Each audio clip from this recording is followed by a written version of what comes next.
ఇంకా ఉద్యమం అంటే ఏదో ఒక ఉద్యమం తెలంగాణలో ఉండాలా? అయితే కేసీఆర్ గారు సీఎంగా, లేదు అంటే తెలంగాణ ఉద్యమం, ఈ రెండు ఉండాలి. తెలంగాణ ఉద్యమం ఉండాలంటే ఆంధ్ర వాళ్ళని రెచ్చగొట్టాలి, ఆంధ్ర వాళ్ళని ఏదో ఒక సందర్భంలో మాట్లాడాలి. నిజంగా ఎంత ఇలాంటివన్నీ కూడా ఎలాంటి దుశ్చర్యలు అంటే మాట్లాడడానికి నాకు చాలా ఇబ్బందిగా ఉన్న సిచ్యువేషన్స్. ఎందుకంటే ఇక్కడ ఒకసారి ఎస్పీ బాలసుబ్రహ్మణ్యం గారి గురించి కొన్ని వ్యాఖ్యలు చెప్పి ఆ తర్వాత దీనికి సంబంధించిన రాజకీయాల్లో దీని వెనుక ఉన్న రాద్ధాంతాలో మాట్లాడదాం. ఎస్పీ బాలసుబ్రహ్మణ్యం గారు గాన గంధర్వుడు, పద్మశ్రీ అవార్డు గ్రహీత. ఆయన్ని ఒక ఆంధ్రప్రదేశ్ వాసిగానో తెలంగాణ వాసిగానో చూడరు. దక్షిణ భారతదేశంలో పేరెన్నికగన్న గాన గంధర్వుడు బాలసుబ్రహ్మణ్యం గారు. కొన్ని వేల పాటలు పాడిన గంధర్వుడుగానే కాదు, ప్రతి పాటకి ప్రాణం పోసిన వ్యక్తిగా సినీ పరిశ్రమ కళామ తల్లి ముద్దుబిడ్డ మాత్రమే కాదు. ఇక్కడ కె విశ్వనాథ్ గారు ఒక మాట అంటారు. కె విశ్వనాథ్ గారు అంటే నాకు తెలిసి కేసీఆర్ గారికి విపరీతమైన వల్లమానిన ప్రేమ ఉండొచ్చు. ఎందుకంటే అలాంటి వాళ్ళని ఆయన చాలా ఇష్టపడతారు కాబట్టి కేసీఆర్ గారు. కె విశ్వనాథ్ గారు ఒక మాట అన్నారు, బాలసుబ్రహ్మణ్యం చనిపోయినప్పుడు నాకు ఒక కన్ను పోయింది, సిరివెన్నెల చనిపోయినప్పుడు రెండో కన్ను కూడా పోయింది, అంటే నేను ఇప్పుడు అంధుణ్ణి అన్నారు. ఆయన మరణించడానికి కొద్ది నెలల ముందే ఆ మాట అన్నారు.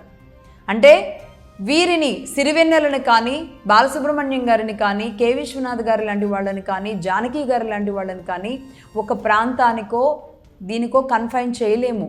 ఎందుకంటే వాళ్ళు పూర్తిగా ఒక మనసుకు సంబంధించిన వాళ్ళు. మనసుకి ప్రాంతాలు ఉంటాయా? మనసుతో చెవులకి సంబంధించిన వాళ్ళు, పంచభూతాలకు సంబంధించిన వాళ్ళు. పంచభూతాలని, అమ్మ ప్రేమని, గాలిని, వీటిని షేర్ చేసుకోలేము. ఇది ఈ ప్రాంతంకి సంబంధించింది మాత్రమే అని దానిని అక్కడ పెట్టలేం.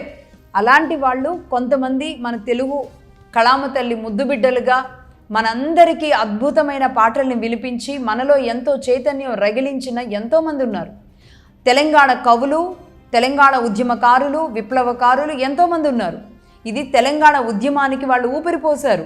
తెలంగాణకి సంబంధించి వాళ్ళని మరువకూడదు. తెలంగాణ నేల, ఆంధ్ర నేల కూడా తెలంగాణ కళాకారుల్ని మరవకూడదు అని ఒక కొత్త వాదన తీసుకొచ్చి ఎలా మరవకూడదు అని చెప్తారు?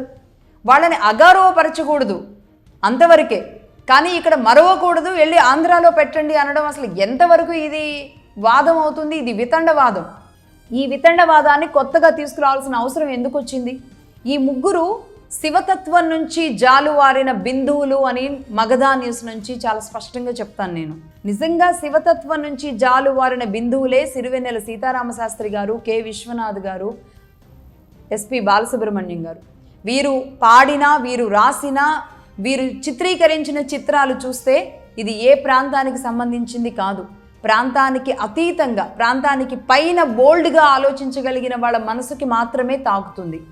దీనిని ఉద్యమకారులుగా వచ్చి ఏదో మాట్లాడతాము అంటే అది ఇప్పటికి బాగానే ఉంటుంది, కానీ భవిష్యత్తుకి మంచి పద్ధతి అయితే కాదు. ఈరోజు శుభలేఖ సుధాకర్ గారు ఒక్కడే అక్కడ యుద్ధం చేయాల్సిన పరిస్థితి వచ్చింది. కానీ ఈ విషయాన్ని ఇంకొంచెం ముందుకు వెళితే మొన్న జూబ్లీహిల్స్ ఎన్నికలు జరిగిన సమయంలో మైత్రివనం దగ్గర ఎన్టీ రామారావు విగ్రహం పెడతాను అని రేవంత్ రెడ్డి గారు అన్నప్పుడు ఏ ఒక్క ఉద్యమకారుడు వ్యతిరేకించలేదు, ఏ ఒక్క టీఆర్ఎస్ పార్టీ కూడా వ్యతిరేకించలేదు, బీఆర్ఎస్ పార్టీకి సంబంధించిన ఎవరూ వ్యతిరేకించలేదు. ఎందుకో తెలుసా? అది ఎన్నికల సమయం కాబట్టి, వ్యతిరేకిస్తే అది మళ్ళీ బూమ్రాంగ్ అవుతుంది కాబట్టి అప్పుడు సైలెంట్గా ఉన్నారు. లేదంటే దాని మీద కూడా రాద్ధాంతం జరిగి ఉండేది. అదే ఇప్పుడు మాట్లాడుతున్నారు ఇదే ఉద్యమకారులు. మొన్న మైత్రివనంలో ఎన్టీఆర్ విగ్రహం ఎలా పెడతాడు, మావోడు ఎలా పెడతాడు అంటే సీఎం రేవంత్ రెడ్డి గారిని ఇంత అగౌరవపరుస్తూ ఇక్కడ వాళ్ళే మాట్లాడుతున్నారు మావాడు ఎలా పెడతాడు అని. అంటే ఎన్నికలప్పుడు ఎందుకు మాట్లాడలేదు వీళ్ళు, ఇప్పుడు మాత్రం ఎందుకు మాట్లాడుతున్నారు అంటే ఇప్పుడు రెచ్చగొట్టే ధోరణి ఇక్కడ విగ్రహాలతో మొదలవుతుంది. మళ్ళీ తెలంగాణ ఉద్యమమో లేదంటే తెలంగాణ ఏదో ఒక ప్రాంత విభేదాల్లో తీసుకొస్తే ఏం చేయాలి? ఇదే గద్దర్ గారు, ఇదే అందశ్రీ గారి విషయంలో గద్దర్ గారికి కనీసం అపాయింట్మెంట్ ఇవ్వలేదు కదా కేసీఆర్ గారు, అది అందరికీ తెలిసింది కాదా? ఆయన గడీలు అనేది ఒక ముద్ర కేసీఆర్ గారి మీద వేసేలాంటి వ్యవహార శైలి ఆయన వ్యవహరించారా లేదా? ఇంకా చెప్పాలంటే 2014 నుంచి 2023 వరకు ఆయన పాలించే సమయంలో బరాబర్ ఇప్పుడు మాది ఫక్త్ రాజకీయ పార్టీ, ఇంకా ఉద్యమం లేదు ఏం లేదు అని కేసీఆర్ గారు ప్రకటించారు. మరి ఈ కొత్త ఉద్యమకారులు ఎక్కడి నుంచి పుట్టుకొచ్చారు కేసీఆర్ గారికి ఏమాత్రం తెలియకుండా? ఫక్త్ రాజకీయ పార్టీ ఇప్పుడు రాజకీయం చేస్తుందా, ఉద్యమం చేస్తుందా? ఇలాంటి విషయాలను తీసుకురావడం పట్ల ఇదే కేసీఆర్ గారు 2014, 2023 మధ్యకాలంలో సినీ ప్రముఖులు, ఆ స్థాయి ఉన్న వ్యక్తులు ఎవరు మరణించినా ప్రభుత్వ లాంఛనాలతో కార్యక్రమాలు జరిపించారు.